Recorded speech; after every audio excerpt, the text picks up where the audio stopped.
করছিস তুই পাগলের মতো? কি খুঁজছিস তুই ওভাবে?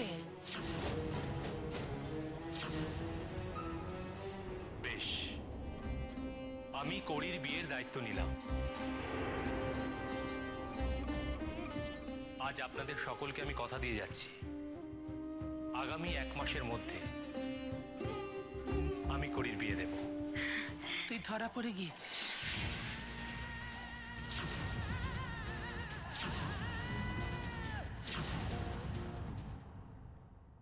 এই তো মল্লার। কি রে, তুই কি এতক্ষণে তোর ফেরার সময় হলো? মেয়েটা তখন থেকে সাজগোজ করে অপেক্ষা করে আছে তোর জন্য। আচ্ছা পিসি, যেতে আসতেও তো সময় লাগে। আচ্ছা তুমি বলো, ওনাদের নামিয়ে দিয়ে চলে আসতে পারি? থাক থাক থাক, আর ফিরিস্তি দিতে হবে না তোমাকে। এই মীরা, ওকে যাও তো, ওকে নিজের ঘরে পৌঁছে দিয়ে এসো, যাও। দাঁড়াও। কি? নিজের ঘরে পৌঁছে দিয়েছো মানে? আমি কি অন্ধ যে আমার ঘরে আমি পৌঁছতে পারবো না? তুমি 100 বার অন্ধ, তুমি 1000 বার অন্ধ। না হলে মেয়েটার ভালো দিকগুলো দেখতে পেতে তোর এত সময় লেগেছে? ও তাই নাকি? তাহলে তো বলতে হয় তোমরাও অন্ধ। দেখলে? আচ্ছা মল্লার, তুই তো কোমলের সব থেকে কাছের জন। হ্যাঁ, তোকেই তো বুঝে নিতে হবে। কোথায় ও আনন্দ পায়, কিসে দুঃখ পায়, কিসে কষ্ট পায়, সেগুলো তো তোকেই বুঝতে হবে মল্লার। আমি সব বুঝে নেব মা। তুমি দেখো, ভবিষ্যতে আমি আর কোনো ভুল করব না। কোনো ভুল নয়। তুই তো এক্ষুনি একটা ভুল করছিস। ভুল করছিস না? এই দেখো, মেয়েটা তখন থেকে তোর জন্য অপেক্ষা করে আছে, তুই আসছিস না বলে ওর কষ্ট হচ্ছে, ওর খারাপ লাগাটা তুই বুঝতে পারছিস না। বুঝতে পারছিস না খারাপ লাগাটা? চলো আবার এখন কেন? কি? আচ্ছা, করি কি ঘরে আছে? ঘরে? আমি একটু করির সঙ্গে দেখা না না, এখন না। আরে, আপনি বুঝতে পারছিস না? আরে, এখন থেকে কোমরের কাছে যে তোমার ছেলেটা না এক কথায় অসহ্য। কি করবো বলো? আশ্চর্য, তোমারই তো ছেলে, কি করবো মানে?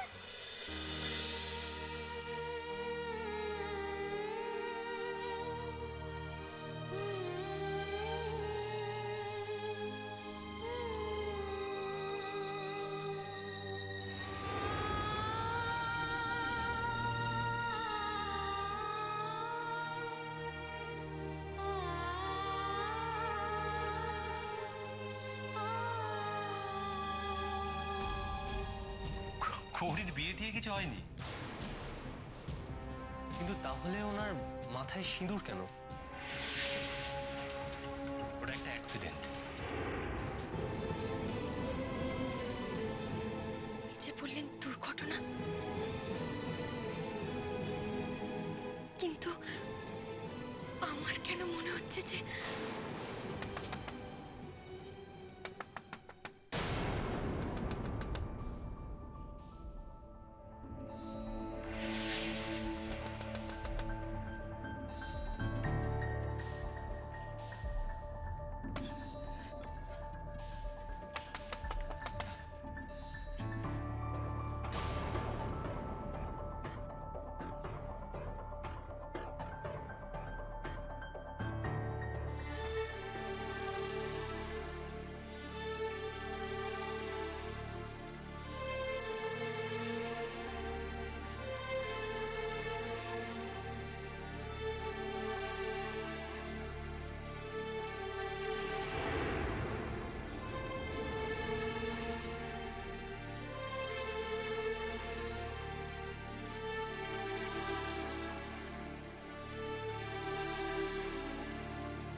কোমল,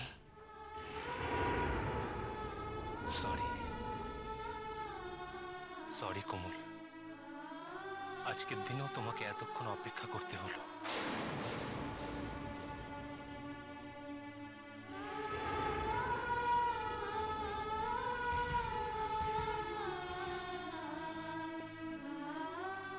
আপনি ভুল করছেন। আমি কোমল নই, আমি করি। করি?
আমি করি, কোমল নই। ছি ছি, আমি কি করছি?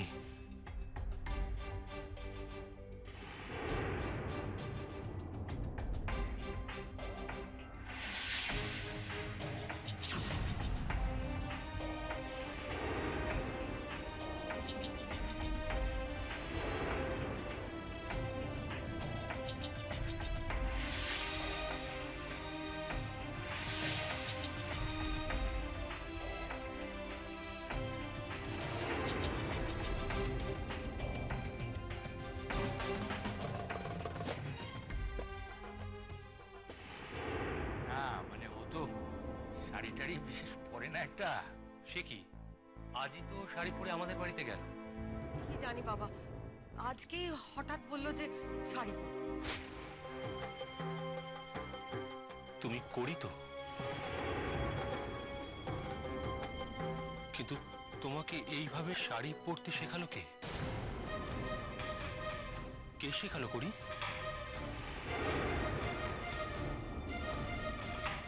কে বলো? কোথায় শিখলাম, কোথায় শিখলাম মনে করতে পারছি না, কিন্তু সোনামা আমাকে এই শাড়িটা দিয়ে গিয়েছিলেন।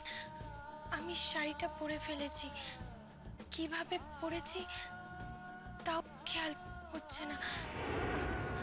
কেন, আমি কি শাড়িটা ঠিক পরতে পারিনি? না না, তুমি ঠিকভাবেই পড়েছো। আসলে কি বলো তো, কোমলও তো তোমার মতো করেই শাড়ি পরে, তাই আমি ভাবলাম তুমি হয়তো কোমলের থেকে এইভাবে শাড়ি পরা শিখেছো। তাই হবে হয়তো। কিন্তু করি, তোমরা দুই বোন যদি একইভাবে শাড়ি পরো, তাহলে তো আমি তোমাদের আলাদা আলাদা করে চিনতে পারবো না। আমি বারবার তোমাকে কোমল বলে ভুল করব, ঠিক যেমনটা এখন করলাম। তাহলে তাহলে আমি কি করব? কি করবে?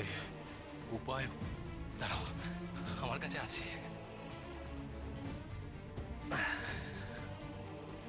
দেখি,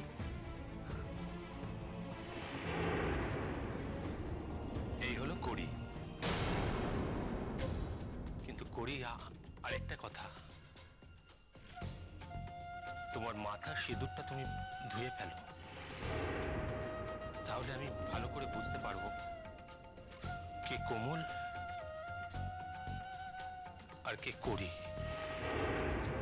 বেশ, আমি ধুয়ে ফেলবো, তাহলে আপনার আর কোনো ভুল হবে না। আপনি বুঝতে পারবেন যে কে করি আর কে কোমল।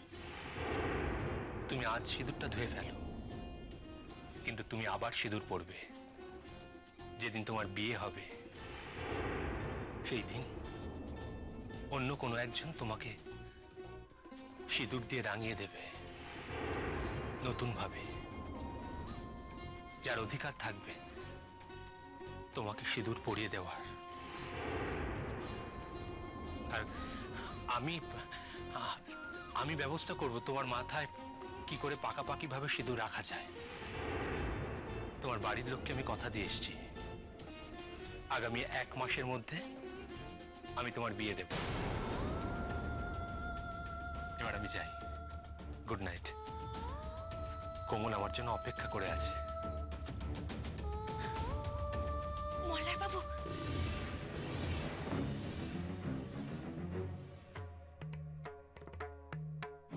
কিছু বলবে করি?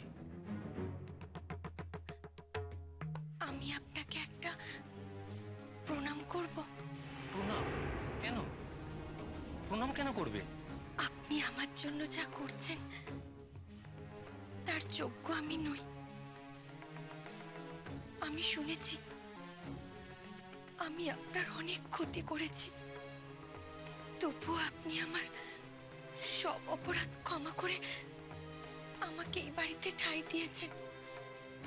আমাকে সারিয়ে তোলার জন্য আপনার এই ঋণ আমি কোনোদিনও শোধ করতে পারবো না, কোনোদিনও না। না করি, তুমি আমার কাছে ঋণী নও, আমি তোমার কাছে ঋণী। তুমি আমার কোনো ক্ষতি করনি, বরং বরং অনেক বড় উপকার করেছ। তুমি নিজের অজান্তে আমাকে পৃথিবীর শ্রেষ্ঠ উপহার দিয়েছ। বলো তো, তুমি না থাকলে আমি কোমলের মতো স্ত্রী পেতাম? তুমি না থাকলে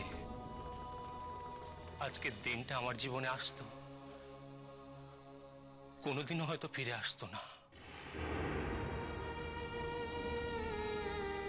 তুমি আমাকে এত বড় উপকার করেছো, আমি তোমার কাছে ঋণী। আজকের দিনটা আপনার জীবনের একটা বিশেষ দিন। আমি ভগবানের কাছে প্রার্থনা করি আপনি আর কোমল যেন খুব সুখী হন। আসলে আপনাকে একটা প্রণাম করতে খুব ইচ্ছে করছে। আপনাকে একটা প্রণাম করব, তাহলে হয়তো নিজের অপরাধ বোধটা একটু কমবে। তোমার বাড়ির লোক ঠিকই বলেছেন, তুমি বড্ড জেদি।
আরে দুধ তারি, ছেলেটা কি করছে এতক্ষণ ধরে কে জানে বাবা।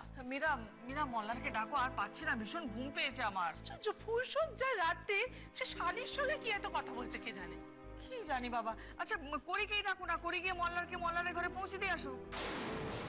করি? হ্যাঁ করি। আরে বাবা এসব সময় তো শালিরাই থাকে। বৌদি, করি মানে ওর শরীরটা খারাপ তো, করি না হয় করি এই তো এসে গেছে। এই কি রে, তুই কি রে, আজ তোর ফুলসজ্জা নাকি? আশ্চর্য ছেলে কিন্তু। চ চ চ চ চ। যাচ্ছি আমি। আরে যাচ্ছে কি না, আমি তোকে বিশ্বাস করি না, আমি তোকে পৌঁছে দেবো। চ। শোনো, অত পিসি পিসি করে তোমাকে খেয়াল করিয়ে দিতে হবে না যে আমি তোমার পিসি। আমি জানি আমি তোমার পিসি, আমি কমলের বিশ্বাসী, তবু তুমি আমাকে নির্লজ্জ হতে বাধ্য করছো। আশ্চর্য, তুই কেন এতক্ষণ ধরে করির ঘরে ঢুকেছিলি আমি জানি না, নিজের ঘরে যেতে করে লজ্জায় মরছে। আশ্চর্য, এই কাজটা আমাকেই করতে হবে, তো আমি জানি সেটা। চলো। হ্যাঁ আমি আমি আমি আর পাচ্ছি না, আমি আমার ঘরে যাচ্ছি মীরা। হ্যাঁ তাই যাও, চ চ চ চ চ। যাচ্ছি পিসি। আচ্ছা, আমি বুঝতে পারছি না, ফুলসজ্জার রাত্রিরে তোর বউকে ছেড়ে শালির সঙ্গে কি এত গল্প? গল্প নয় পিসি, আমি করিকে চশমাটা দিতে গিয়েছিলাম, আর বললাম ও যেন সবসময় চশমাটা পরে থাকে, তা না হলে যে ওকে কোমল বলে ভুল করব। না মানে আমরা সবাই ভুল করব ওকে কোমল বলে, তাই আর কি। ও মাসি, গল্প বলবে না?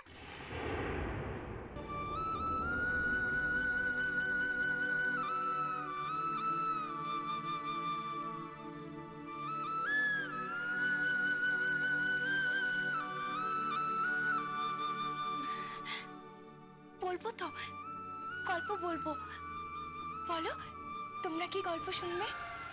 মল্লার, আয় এবার, আয় বাবা তাড়াতাড়ি, আয় আয় আয়। আস্তে আস্তে পিসি। ও আয় না।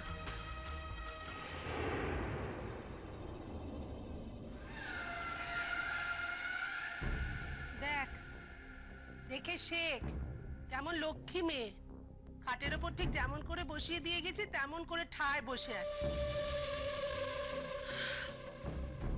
কোমল, ও কোমল, এবার দেখবি তোর মাথা ধরা একেবারে সেরে যাবে। চললুম। ও এই যে আপনার বউ আজকেও বলছিল আজকে রাতটা আমি বরং বাচ্চাদের কাছে শুই। এ যদি পালাতে চায় না, দরজায় তালা দিয়ে দিবি। তুমি চিন্তা করো না পিসি, আমি আর কোমলকে কোথাও পালাতে দেব না।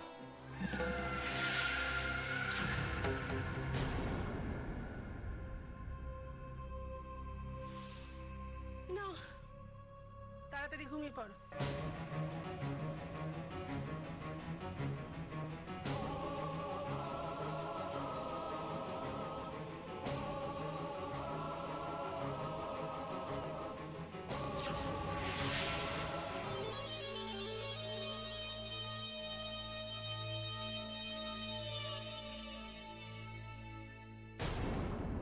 কোমল,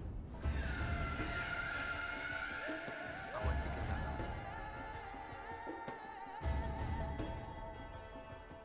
কি হলো? একবার তাকাও না। আমি তোমার মুখ দেখে কিছু বুঝতে চাইছি। একটি বারের জন্য তাকাও। এই কম তাকাও। বেশ, তোমাকে তাকাতে হবে না। তুমি আমার একটা প্রশ্নের উত্তর দেবে? বলুন। তুমি খুব কষ্ট পেয়েছো, তাই না? আজ তোমার মাথায় আমি সিঁদুর পরাতে পারলাম না, এতে তুমি কষ্ট পাওনি? না তো। এ রে, এ আমি কি করছি? কষ্ট পাওনি?